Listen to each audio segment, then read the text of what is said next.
Next जो हमारा method है वो है cross multiplication method to solve the pair of linear equation in two variables. ठीक है, कौन सा मेथड है? Cross multiplication method. तो इसको समझने के लिए हम पहले कंसीडर कर लेते हैं, जैसे पीछे भी हमने किया था, जनरल इक्वेशन जो थी हमारे पास, general linear equation in two variable, जिनको हम मान के चले थे a1x plus b1y plus c1 is equal to 0। ये एक इक्वेशन है और ये क्या है? दूसरी इक्वेशन है a2x plus b2y plus c2 is equal to 0। These are pair of linear equation in two variable. इसको हमने ग्राफिकली रिप्रेजेंट किया, ग्राफिकली सॉल्व किया और सब्स्टिट्यूशन मेथड से हम इसका सॉल्यूशन कर चुके हैं। आज हमने क्या सीखना है? इन दोनों लीनियर इक्वेशन का सॉल्यूशन, और सॉल्यूशन निकालना किस मेथड से? क्रॉस मल्टीप्लिकेशन मेथड से। क्लियर? तो पिछली एक्सरसाइज में हमने ये देखा, अगर हम इनके रेशियो को, इनके कोफिशिएंट के रेशियो को कंपेयर करके ये पता लगा सकते हैं कि इसका यूनिक सॉल्यूशन होगा, इसके इनफाइनाइटली मैनी सॉल्यूशन होगा, या इसका कोई सॉल्यूशन नहीं होगा। लास्ट एक्सरसाइज में हमने यही सीखा। क्या सीखा हमने लास्ट में? अगर a1/a2 x के कोफिशिएंट का ratio is not equal to the y2 के कोफिशिएंट का ratio, a1/a2 is not equal to b1/b2, इस कंडीशन में आपका क्या होता है? यूनिक सॉल्यूशन होता है। क्लियर? नेक्स्ट क्या है? अगर a1/a2 is equal to b1/b2 is not equal to c1/c2 ऐसा आता है, तो ग्राफ आपका कैसा आता है? पैरेलल लाइंस आता है। पैरेलल लाइन के केस में कोई सॉल्यूशन नहीं होता। अगर तीनों ratios means a1/a2 is equal to b1/b2 is equal to c1/c2, अगर तीनों रेशियो आपका क्या आता है? बराबर आता है, तो ग्राफ जो आता है वो कोइंसिडेंट आता है, एक दूसरे के ऊपर एज इट इज ग्राफ आएगा। तो उस केस में क्या होता है? इनफाइनाइटली मैनी सॉल्यूशन होते हैं। क्लियर है यहाँ तक? तो यहाँ से आपको कुछ बातें समझनी है। क्रॉस मल्टीप्लिकेशन मेथड से हम सॉल्यूशन निकालेंगे जब सॉल्यूशन आपका क्या हो? यूनिक। जब सॉल्यूशन आपका क्या हो? यूनिक हो। इसका कारण क्या है? इसका कारण अभी हम इसमें देखें। तो क्रॉस मल्टीप्लिकेशन मेथड के अंदर हम क्या करते हैं? क्रॉस मल्टीप्लिकेशन मेथड के अंदर सॉल्यूशन निकालने के लिए, जैसे आपके पास यहाँ पर कितने वेरिएबल हैं? 2 वेरिएबल हैं, x और y। तो पहले आप लिख लीजिए x को और फिर आप लिख लीजिए y को, और तीसरी चीज के लिए वहां कोई वेरिएबल नहीं है तो वहां पर आपको लिखना है y। क्या लिखना है? x, y और y। ठीक है। अब इस x, y, 1 के नीचे आप यहाँ पर जो लिखेंगे वो पहले y के कोफिशिएंट को लिखेंगे। यहाँ पर y का कोफिशिएंट कितना है? b1। y का कोफिशिएंट कितना है? b1। यहाँ पर y का कोफिशिएंट कितना है? b2। ठीक है। उसके बाद आप लिखेंगे कांस्टेंट टर्म्स को। किसको लिखोगे? Constant term. कांस्टेंट टर्म कितनी है? c1, c2।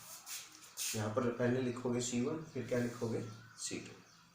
फिर आप लिखोगे x के कोफिशिएंट a1, a2।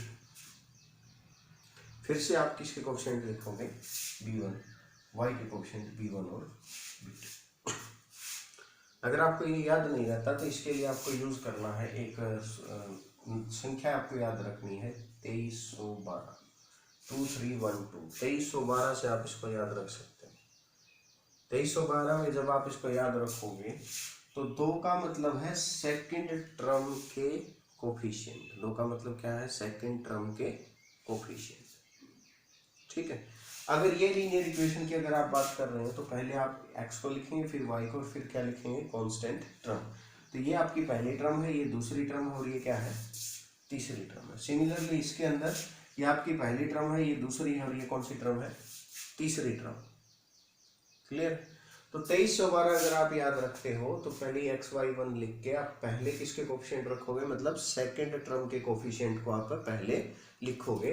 तो यहाँ पर अगर देखें तो दोनों सेकंड टर्म के जो कोफिशिएंट है वो है b1 और b2, तो मैंने लिख दिया b1 और b2। क्लियर? नहीं आ रहा समझ? नेक्स्ट जो आपके पास यहाँ पर है 3 का मीन्स है थर्ड टर्म। थर्ड टर्म इस इक्वेशन में भी आपकी कांस्टेंट है, इसमें भी क्या है? कांस्टेंट है। फिर आप क्या लिखोगे? Constant term c1 and c2। Next आपके पास 1 आता है, तो 1 का मतलब फर्स्ट टर्म, दोनों इक्वेशन के अंदर पहली टर्म का कोफिशिएंट। तो यहाँ पहली टर्म का कोफिशिएंट a1 है और यहाँ क्या है? a2, तो आपने लिख दिया a1, a2। क्लियर? नेक्स्ट आपके पास फिर से 2 आ रहा है, तो 2 आ रहा है मीन्स सेकंड टर्म के कोफिशिएंट, सेकंड टर्म के कोफिशिएंट है b1 और b2। तो 2312 से अगर आप याद रखते हो तो 2 3 1 2, ये आपने एग्जाम के अंदर लिखना नहीं है, ये सिर्फ आपको अपने दिमाग के अंदर याद रखना है कि 2312। 2 का मतलब सेकंड टर्म के कोफिशिएंट, 3 का मतलब कांस्टेंट टर्म, 1 का मतलब फर्स्ट टर्म के कोफिशिएंट, फिर से 2 का मतलब सेकंड टर्म के कोफिशिएंट। और ये भी ध्यान रहे कि जब आप in pair of linear equation को लिखो या बनाओ तो सबसे पहले आपको एक्स वेरिएबल लिखना है, फिर वाई वेरिएबल लिखना है, और फिर क्या लिखनी है, कांस्टेंट टर्म। अगर आप वाई को पहले लिख दोगे तो फिर इस रूल के हिसाब से आपके जो कोफिशिएंट की मल्टीप्लिकेशन है वो क्या हो जाएगी, चेंज हो जाएगी। तो पहले आपको क्या करना है, पहले आप एक्स वेरिएबल लिखेंगे, एक्स की टर्म लिखेंगे, फिर वाई की टर्म लिखेंगे, और लास्ट में क्या लिखेंगे, कांस्टेंट टर्म, दोनों इक्वेशन के अंदर। फिर आप 2312 से इसको इस तरीके से आप लिख सकते हैं। क्लियर। उसके बाद आपको क्या करना है, ये है सेकंड स्टेप। तो थर्ड स्टेप में आप क्या करेंगे, एक्स के नीचे आप लिखेंगे, एक्स के डिवाइड में आप लिखेंगे। डिवाइड में क्या आएगा, इन दोनों की मल्टीप्लाई। डिवाइड एक्स के डिवाइड में क्या आएगा, b1 मल्टीप्लाई c2, क्या आएगा, b1 मल्टीप्लाई c2। फिर आप साइन लगाएंगे माइनस, क्या साइन लगाएंगे, माइनस, और फिर क्या आएगा, इन दोनों की मल्टीप्लाई, मतलब b1 multiply c2 minus b2 multiply c2। Clear. Is equal to, फिर आप इक्वल का साइन आएगा, फिर y डिवाइड टू, y के नीचे क्या आएगा, नेक्स्ट इन दोनों की मल्टीप्लिकेशन, c1 a2, फिर माइनस इन दोनों की multiplication, c2 a। Next I के पास क्या आएगा, इज इक्वल टू 1 बाई, ये x बाई 1 लिखने का ये मतलब है, इसलिए लिखना है कि x के नीचे यहाँ से आएगा, y के नीचे नेक्स्ट पेयर से आएगा, और 1 के नीचे थर्ड पेयर से आएगा। तो 1 के नीचे क्या आएगा, a1 b2 minus a2 b1, a1 b2 minus a2 b1। ठीक है। तो अब इस स्टेप से आपको पता चल रहा होगा कि इसका नाम क्रॉस मल्टीप्लिकेशन मेथड क्यों है। ठीक है। यहाँ पर हम क्या कर रहे हैं, क्रॉस मल्टीप्लिकेशन का यूज कर रहे हैं to solve the pair of linear equation, इसलिए क्या है, cross multiplication method to solve the pair of linear equation in two variable. दोबारा देख लो, ये कंडीशन है, ये आपके पास general linear equation in two variable है। अगर ये कंडीशन है तो यूनिक सॉल्यूशन होता है, अगर ये कंडीशन है तो आपका नो सॉल्यूशन और इनफाइनाइटली मैनी सॉल्यूशन होता है। अगर यूनिक सॉल्यूशन है तो आप क्रॉस मल्टीप्लिकेशन से उसका सॉल्यूशन निकालेंगे। क्रॉस मल्टीप्लिकेशन के अंदर आप क्या लिखेंगे, पहले एक्स वाई और 1 लिखेंगे, फिर इनके नीचे आपको लिखने हैं कोफिशिएंट्स। कोफिशिएंट को एक पैटर्न के अंदर लिखना है, वो पैटर्न क्या है, उस पैटर्न को याद करने के लिए आप किसकी हेल्प ले सकते हैं, 2312 की हेल्प ले सकते हैं। ये 2312 रफ वर्क है, अपने दिमाग में रखेंगे। 2 का मतलब है सेकंड टर्म के कोफिशिएंट, सेकंड टर्म यहाँ पर है, y वाले जो टर्म है वो सेकंड है, तो y के कोफिशिएंट b1 और b2 आप लिखोगे। 3 का मतलब है कांस्टेंट टर्म, तो आप क्या रखोगे, c1 और c2। 1 का मतलब है फर्स्ट टर्म के कोफिशिएंट, फर्स्ट टर्म के कोफिशिएंट है a1 और a2। फिर से 2 का मतलब है सेकंड टर्म के कोफिशिएंट, सेकंड टर्म के कोफिशिएंट है b1 और b2।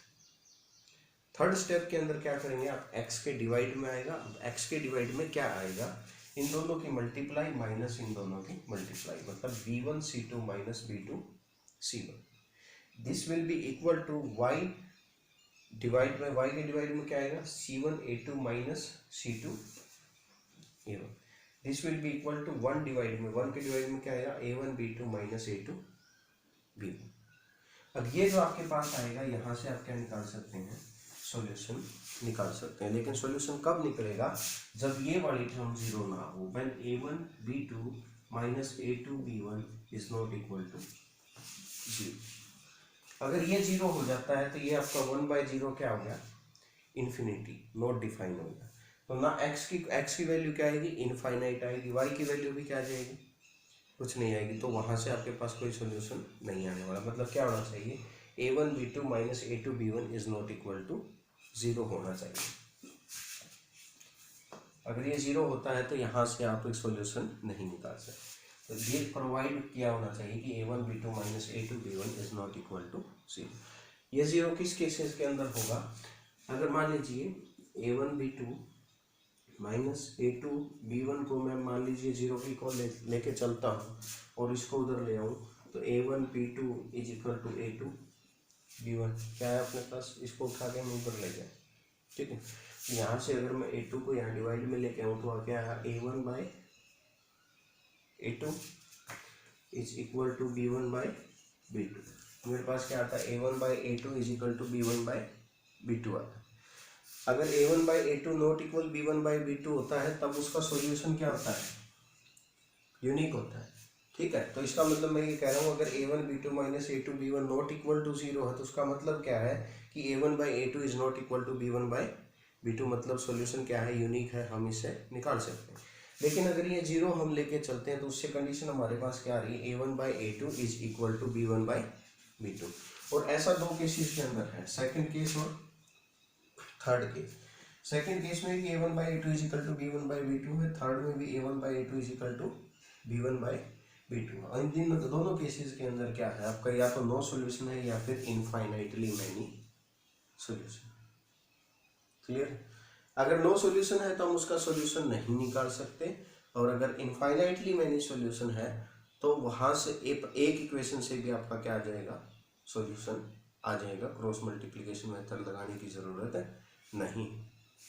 तो बाकी हम इस चीज़ को क्या करेंगे, एग्जाम्पल के साथ डिस्कस करेंगे, किस तरीके से इनफाइनाइटली मैनी सॉल्यूशन अगर है तो किस तरीके से निकालेंगे, यूनिक है तो किस तरीके से निकालेंगे। पहले आपको देखना है यूनिक सॉल्यूशन एग्जिस्ट करता है तो आप क्रॉस मल्टीप्लिकेशन लगाइए, उससे आपके पास क्या आ जाएगा, सॉल्यूशन आ जाएगा। क्लियर? आगे सुनिए, रिपीट करो।